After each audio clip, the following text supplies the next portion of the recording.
गांव में आंधी तूफान आ रहा होता है।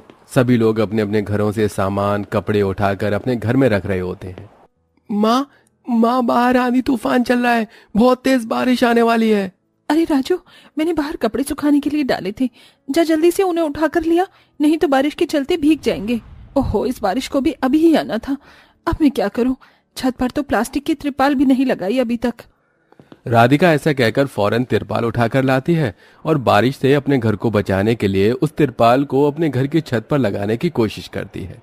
लेकिन ज्यादा आंधी तूफान की वजह से तिरपाल बार बार उड़ने लगती है। तभी तेज बारिश शुरू भी हो जाती है।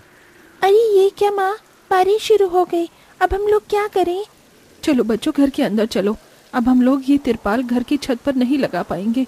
इससे अच्छा है कि बारिश से बचकर घर के अंदर ही रहें। राधिका अपनी बेटी और बेटे के साथ घर के अंदर आ जाती है, जहां एक खाट पर उसकी सास लेटी हुई है। अरे बहू, बाहर बारिश हो रही है, अब कुछ ही देर में छत से पानी टपकने लगेगा। कितने दिन से कह रही थी अर्जुन से कि बेटा छत पर तिरपाल लगा दे, लेकिन वो मेरी बात सुनता ही नहीं है। कोई बात नहीं माँ जी, जब वो ड्यूटी से आ जाएंगे तो इस काम को कर देंगे, तब तक बारिश भी कम हो जाएगी। राधिका इतना कह ही रही थी कि उनके घर के अंदर से पानी टपकने लगता है। पानी को टपकता हुआ देख राधिका और उसके दोनों बच्चे फौरन घर के बर्तन उठाते हैं और टपक रही जगह पर लगा देते हैं। हे भगवान, घर के अंदर पानी टपकने लगा। अब थोड़ी ही देर में घर के अंदर पानी भी भर जाएगा।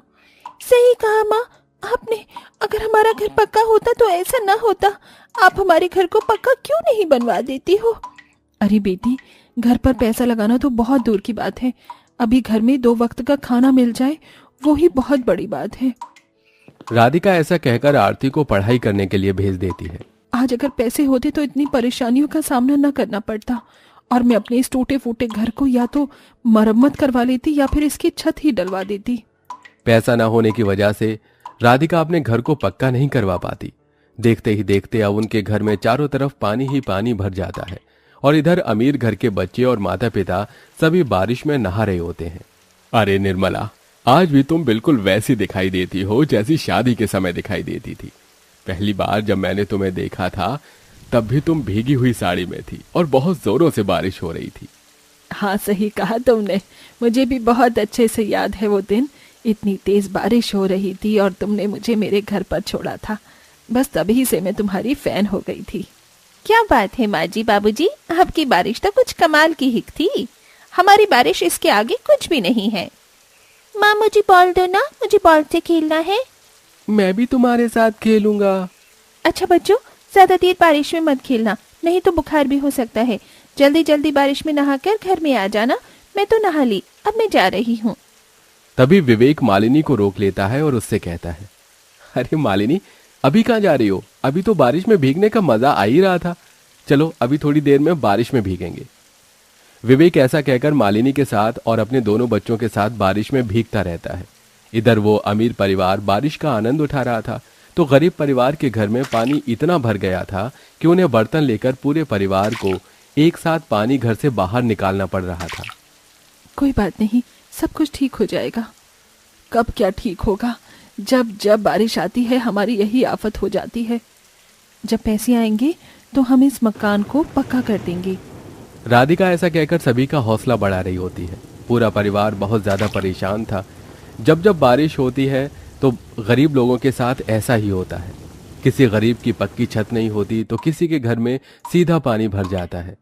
शाम के वक्त जब अमीर बच्चे राजू और आरती को घर से पानी निकालते हुए देखते हैं तो उनके ऊपर हंसने लगते हैं। अरे ये क्या, तुम्हारे घर में तो पानी भर गया है। पता है हमारे घर में चाहे जितनी भी बारिश हो जाए कभी भी पानी नहीं भरता। आप पानी कब तक निकालते रहोगे? चलो खेलने चलते हैं। हम नहीं खेलेंगे, हमें ये सारा पानी बाहर निकालना होगा, नहीं तो रात को सोने के लिए जगह नहीं बन पाएगी। हाँ, राजू ने बिल्कुल सही कहा, तुम दोनों जाकर खेल लो। इधर सोनू और श्रेया बारिश में पानी से खेल रहे होते हैं तो इधर आरती और राजू अपने घर से पानी निकालते हैं, लेकिन बारिश रुकती ही नहीं। वो बहुत ज्यादा थक जाते हैं, जिसके चलते थोड़ी देर बैठ जाते हैं। अब तुम दोनों थोड़ी देर आराम से बैठ जाओ। मैं तुम्हारी मदद करता हूँ, हम दोनों निकाल देंगे सारा पानी।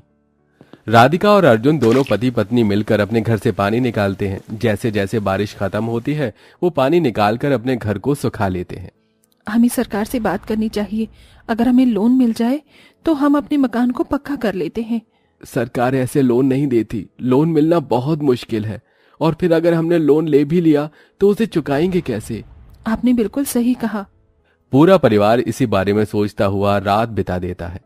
और यहाँ अमीर परिवार बारिश में नहाने के बाद ठंडी ठंडी आइसक्रीम खाते हैं और बाहर से खाना ऑर्डर करते हैं। आज खाना बाहर से ही खाएंगे, मैं आज खाना नहीं बनाना चाहती, मैं थक गई हूँ। मालिनी के कहने पर विवेक सभी के लिए बाहर से खाना ऑर्डर कर देता है। अमीर परिवार बाहर से खाना मंगवा कर खाते हैं और कुछ ऐसे ही छोड़ देते हैं जो उनसे खाया नहीं जाता। तो यहाँ गरीब परिवार के घर का चूल्हा गीला होने की वजह से खराब हो जाता है और उनके घर पर चूल्हा जल ही नहीं पाता। अब मैं क्या करूं? चूल्हा भी नहीं जल रहा। एक के बाद एक परेशानी आती ही रहती है। शकुंतला इधर से उधर कुछ ईंटें इकट्ठा करती है और उन्हें जोड़कर चूल्हा तैयार करती है। मिट्टी वाला चूल्हा तो खराब हो गया, लेकिन ये ईंट का चूल्हा खराब नहीं होगा। इस तरह राधिका उस पर खिचड़ी बनाकर सभी को खिलाती है। रात को फिर से धीरे धीरे बारिश होने लगती है। जैसे तैसे तो उन्होंने घर से पानी निकाला था, अब फिर से उनकी छत टपकने लगती है। उनकी रात बहुत मुश्किलों से बीतती है। अपनी ये सारी परेशानी देखकर राधिका अपनी पड़ोसन मालिनी के घर आती है। मालिनी दीदी, हमारे घर की छत बहुत कच्ची है। बारिश के चलते छत से पानी टपकता है और घर में भर गया है। बहुत परेशानी हो गई है। बारिश में हमें कुछ पैसे उधार दे दो, हम अपने घर की छत का थोड़ा काम करवा लेंगे। काहे के पैसे दे दो? पैसे क्या पेड़ पर उगते हैं? मेरे पास कोई पैसे वैसे नहीं है। चली जाओ यहाँ से और दोबारा यहाँ मत आना। मालिनी ऐसा कहकर राधिका को वहां से भगा देती है। राधिका को बहुत बुरा लगता है और वो चुपचाप वापस अपने घर आ जाती है और इसके बाद इसके बारे में किसी को बताती तक नहीं। ऐसे ही कुछ दिन बीतते हैं और अब राधिका को एक दरोगा के पास मजदूरी का काम मिल जाता है। चलो 2-4 पैसे आएंगे तो उनमें से पैसे बचाकर घर पर रेत सीमेंट डलवा दूंगी और हो सका तो अपने पति के साथ मिलकर खुद ही छत की मरम्मत कर लूंगी। राधिका काम करने लगती है और काम करके वो जो पैसे कमाती है उनमें से वो घर का खर्चा भी चलाती है और कुछ पैसे बचाने की कोशिश भी करती है।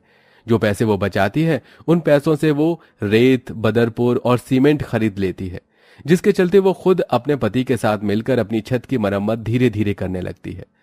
ऐसे ही धीरे धीरे उनकी घर की मरम्मत हो जाती है और अब उनके घर में पानी टपकना बंद हो जाता है। लेकिन इधर अमीर घर पर छापा पड़ जाता है। जिस जमीन पर उनका घर था वो गैर कानूनी जमीन थी। देखो, अब तुम्हें यहाँ से ये घर खाली करना होगा। ये घर सरकार की जमीन पर बना हुआ है, इस पर तुम्हारा अब रहने का कोई अधिकार नहीं है। ये कैसे हो सकता है? सालों से हम यहाँ रह रहे हैं, ऐसा पहले कभी नहीं हुआ। तुम बहुत सालों से यहाँ बिना टैक्स दिए रह रहे हो, तो सरकार तुमसे और पैसे वसूल लेगी। इससे अच्छा है कि तुम इस जगह को ही खाली करके चले जाओ। ऑफिसर ऐसा कहकर उन्हें खाली करने के लिए कहकर चले जाते हैं। अब अमीर परिवार को अपना आलीशान घर छोड़कर बेघर होना पड़ता है। उनके सिर पर छत तक नहीं थी। उनकी ये परेशानी देखकर राधिका उन्हें अपने घर में पनाह देती है। अरे मालिनी दीदी, इतने सालों से आप हमारी पड़ोसन हो, अब आपके ऊपर इतनी परेशानी आई है तो अब हमारे घर पर आप रह सकती हो, कोई परेशानी वाली बात नहीं है। ये सुनते ही मालिनी को वो दिन याद आ जाता है जब राधिका ने उसे अपने घर की छत की मरम्मत करवाने के लिए पैसे मांगे थे। मुझे माफ कर देना, तुमने मुझसे मदद मांगी थी और मैंने तुम्हारी मदद भी नहीं की थी, लेकिन आज तुमने मेरी मदद बिना कहे की, शायद इसलिए आज हमारा ये हाल हुआ है। कर्मों का फल हमेशा जल्द ही प्राप्त हो जाता है। शायद मुझे मेरे कर्म का फल पूरे परिवार के साथ मिला है। इस तरह मालिनी अपनी गलती को स्वीकार करती है। कुछ दिन वो राधिका के घर पर रुकती है और जब विवेक घर का इंतजाम करता है तो वहां से चली जाती है। अब गरीब परिवार की भी बारिश धीरे धीरे ठीक से जाती है। उन्हें पहले की तरह ज्यादा परेशानी उठानी नहीं पड़ती।